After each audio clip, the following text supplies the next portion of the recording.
Hello people, welcome back to our channel Divya Kiran diaries. అందరు ఎలా ఉన్నారండి? నేనైతే బాగున్నాను, మీరు కూడా బాగున్నారని అనుకుంటున్నాను.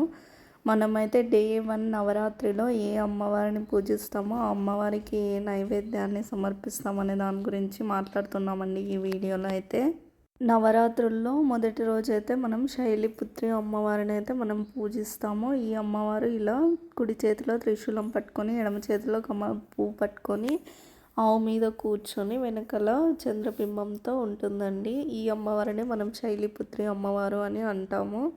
ఈ రోజునైతే మనం అమ్మవారికి కట్టె పొంగలి అనేది సమర్పిస్తాము. ఈ కట్టె పొంగలి అయితే ఎలా ప్రిపేర్ చేయాలో ఇప్పుడైతే చూసేద్దాము. నేనైతే 1 కప్పు బియ్యానికి 1 కప్పు పెసరపప్పు అయితే తీసుకున్నాను. పప్పు బియ్యం అనేది కూడా సేమ్ క్వాంటిటీలో తీసుకోవాలండి మనము. ఇప్పుడైతే స్టవ్ పైన ప్యాన్ పెట్టుకొని ఈ పెసరపప్పుని గోల్డెన్ బ్రౌన్ కలర్లో మనం వేయించుకోవాలి.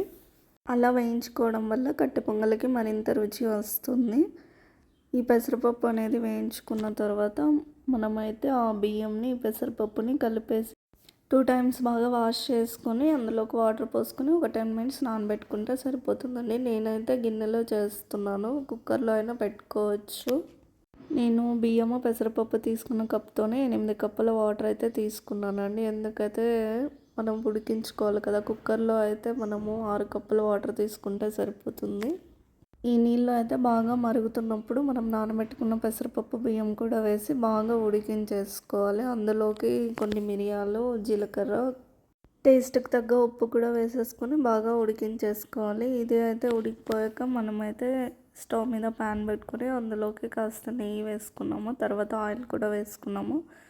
జీడిపప్పు, మిరియాలు, జీలకర్ర, అల్లం తురుము, తర్వాత కరివేపాకు కూడా వేసేసుకొని బాగా వేయించేసుకున్నాము. ఇదైతే మనం పోపు వేసుకుంటున్నామండి కట్టె పొంగల్లోకి. ఇలా వీటన్నిటిని బాగా వేయించుకున్న తర్వాత మనకు ఆల్రెడీ రెడీ అయి ఉండిపోయిన కట్టె పొంగల్లోకి ఇది వేసి కలిపేసుకోవడమే, అంతే అండి. చాలా ఈజీ ప్రాసెస్ కదా. కమ్మగా ఉండే కట్టె పొంగలి అయితే మనకు రెడీ అయిపోయింది. ఈ వీడియో మీకు నచ్చితే మన ఛానల్ని సబ్స్క్రైబ్ చేసుకుని లైక్ చేయండి. Thank you.